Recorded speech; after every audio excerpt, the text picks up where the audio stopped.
So you're out on a ride and you get a flat tire. Now what?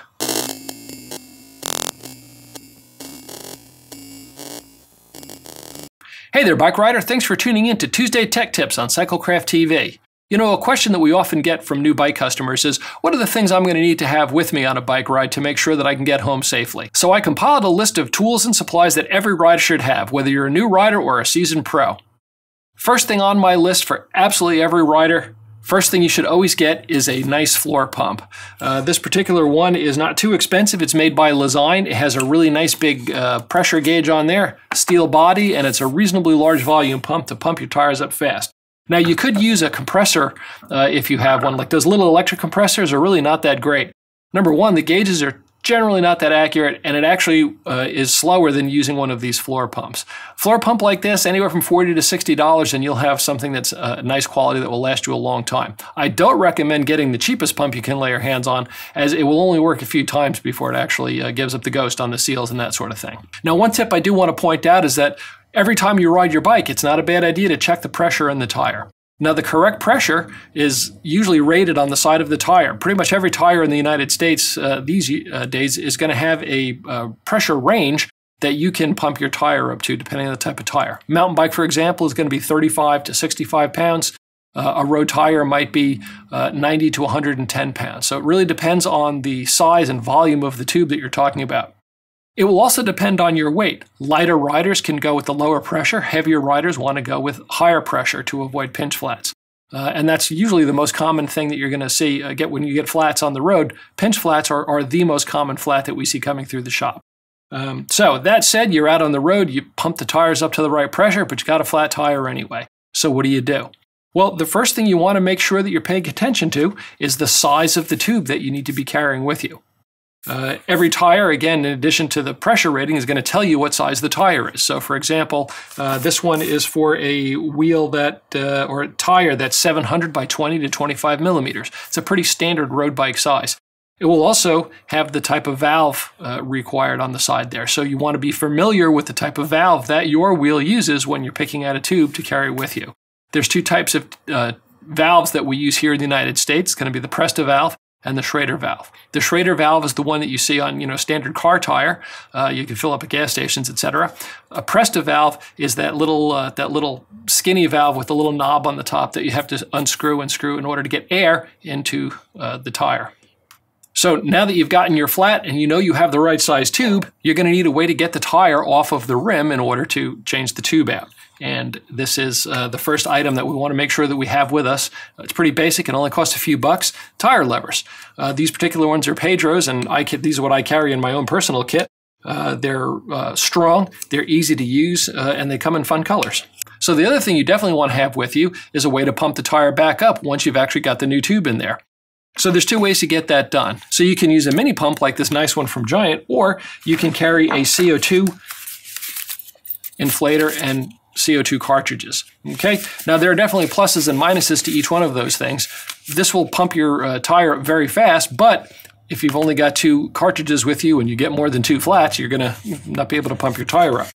The downside to this is that it takes a long time to actually get your tire back up to the correct pressure because it is so small. The volume in the pump is very small. My recommendation is that if you're going to be in a ride where if you get a flat and you're in a hurry to get back on the road, CO2 is a great way to go. It's a little tricky to use. If you're not in a big hurry and you're out on a long ride and you don't want to worry about that, a pump is the most reliable way to get that done. Usually these will mount right up on somewhere on the frame of the bike, not a pain in the neck to carry around. Now the other thing you want to think about with your tire is how much volume is in the tire. If you're using CO2 cartridges, you want to have cartridges with you that are the correct size. So a 16-gram cartridge like this one here will typically, most standard bike tires, let's say that it is a 700 by 25, one cartridge will get that tire up to about 80-85 pounds of pressure. If you have big fat tires, you want to go with a larger capacity CO2 cartridge. This is a 25 gram. There are some even bigger ones if you've got a big fat mountain bike tire and you need to get a lot of gas in there. You want to make sure that you have the correct type of cartridge with you. Now, we mentioned before tubeless tires. So this is a tire and rim combination that doesn't have an inner tube in it. Then you're going to want a thing called a dart or a tire plug.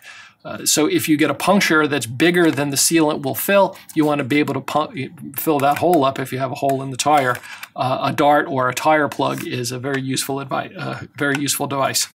Now, that said, I would also carry a spare tube. Even if you're running tubeless tires, a tube is going to be a good way to make sure that if your rim or the tire separates from the rim, you're going to need a tube in there to get it hooked back up again in order to get you back on the road. Now, there are certain circumstances under which that's a terrible idea, and that's if you have a hookless tire and rim. If you're not sure about that, usually there's a label on the side of the rim that will tell you that, but if you're not sure, run it by your favorite bike shop. Hopefully that's us, and they'll be able to tell you what you've got on there. But you always make sure that you don't cross-pollinate a hookless tire with a tube, okay? All right, so we got our flat out of the way. Some of the other things that you may want to consider carrying with you on your bike adventures certainly is going to be just a very basic Allen wrench set. This one from Park Tool, this is the AWS 9.2, and it has the 4, 5, and 6 millimeter Allen, a T25, which is for certain stem and handlebar combinations use a T25, and the bolts that hold the rotors onto your disc hubs. If you have that, you'll need that to make those tight. Now, this is just for doing basic, very basic adjustments on your bike. Like if your seat loosens up, you want to change your seat height and it doesn't have a quick release, you'll need a tool to make that change happen. I do see that a lot where the actual seat itself loosens up. If you have one of these with you, you can save your ride just by tightening that up. There's certain circumstances where if you have throw axles on your wheels, a 6 millimeter Allen wrench is absolutely essential for getting the wheel off the bike if you have to change a flat. So just be aware of where on your bike are things that you might need to tighten up and make sure you have a tool that does that trick for you. In certain circumstances, you may run into an issue on the road where you've broken a spoke or the tension on your spokes is so far out of whack. In fact, if you saw our tech tip from last week, making sure that you have the right spoke tension is pretty essential to a good, safe ride. Let's say you're out on a ride and one of those spokes is kind of loose and the wheel is rubbing into the frame. You're going to need a way to tighten that spoke up or readjust some of the other spokes. And the only way to do that is with a spoke wrench. This 3-way from Park Tool will cover most of the standard size spoke nipples that are out there. There's 3 in general use. Unless you have a specialty wheel that uses some kind of a spline or a star nut or something like that, a 3-way spoke tool is a great thing to have in your bag. Another thing that happens on the road, and actually more on the trail, is that you break a chain. In certain circumstances, you may be way out into the woods, and if you break a link in your chain, you need a way to fix that or you're walking back. The thing that actually makes all of that possible is a quick link. And we'll show you some of those. I think those are 10-speed. There are quick links for virtually every size chain width that's out there. So to make sure that if you're going to carry those with you, and I do recommend it, is that you have the size that works for your chain. So a 10-speed link will not work on a 12-speed chain, for example. Now, in order to actually make a repair to a chain, you're also going to need a chain tool. And there's a couple of ways to make that happen. This Park Tool, this is the IB3, actually has an integrated chain tool. So if you can see that guy right there, integrated chain tool will allow you to remove a bad link from your chain and then actually pop that quick link on there. I personally like to carry a separate chain tool. It's a little bit easier to manage, particularly if you're out on a trail. Sometimes a little tricky if you're kind of hunkering down in the leaves and you're trying to work on a chain. A separate tool is a nice way to do that. Park also makes a small standalone chain tool that's very easy to use. I do recommend that. Now, one of the things you may want to be aware of is that if you do have a quick link on your bike and you try to separate a quick link in order to open the chain up, it's very difficult to do that without a tool of some kind. I used to carry a Leatherman type tool that has a plier on it. Not a bad idea to carry this with you anyway, but there is a tool that specifically is used for opening quick links on chains, and that's the MLP 1.2, also a Park Tool. Again, Park Tool pretty much makes all the stuff you're going to need for your bike. It's all great quality stuff. I do recommend most of what they make. Anyway, the MLP 1.2 is essential for opening a chain link. It's very difficult to open those once they're locked into place. You can also use this for locking the link into place. It makes it easier. But if you're out on a trail and you put a quick link in the chain, usually you can get that thing to connect itself up without using the tool. that's a little bit cumbersome to carry with you, but if I was going on a multi-hour or many miles mountain bike adventure, for example, I would actually consider bringing one of these with me, along with several of the quick links. Now, the other thing you want to think about is how you're going to carry all this stuff on the bike, and that's where the trusty seat pack comes into play. So this particular one, this is a Top Peak. This is the Aero Wedge Medium. This is one of the most popular bags that we sell. It has a pretty good volume. It's expandable. You can fit everything you need in there. A couple of tubes, all your tools, tire levers, CO2 cartridges, etc. will all fit into a bag like this. If you have a racing bike and you want to have much lower key, there's really a lot smaller bags than that. For larger tools, that if you're out mountain biking, you want to carry more stuff. A Camelback is a great way to do that. So any kind of a hydration pack that has a big pocket on it, you can get everything you need inside that pocket. So that's my tech tip for this week. You want to have the things with you that are necessary for effecting emergency repairs on your bike while you're out having fun.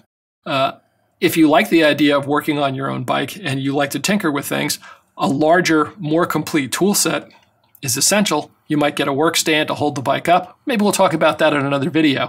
But these are the very most basic items that I think every bike rider should own. Again, whether you're a beginner or a seasoned pro, this basic set of tools will do pretty much everything you're going to need to do on a day-to-day basis. Okay?